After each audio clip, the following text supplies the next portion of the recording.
नागपंचमीला आपण सगळे भावाचा उपवास करतो, पण हा उपवास का केला जातो हे सगळ्यांना माहीत आहे का? तर चला जाणून घेऊया. पौराणिक कथा अशी आहे की खूप वर्षापूर्वी सत्येश्वरी नावाची एक देवी होती.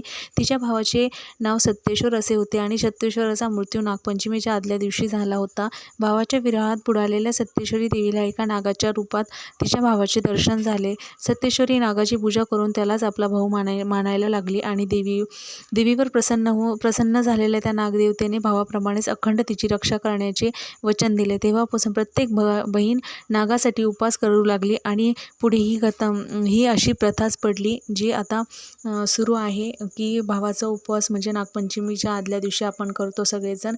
तसा मी पण केला आहे आणि मी दरवर्षीप्रमाणे यावर्षी पण वारुळाची पूजा वगैरे करून आल्यानंतर इथे माझ्यासाठी फराळाचं बनवलं आहे.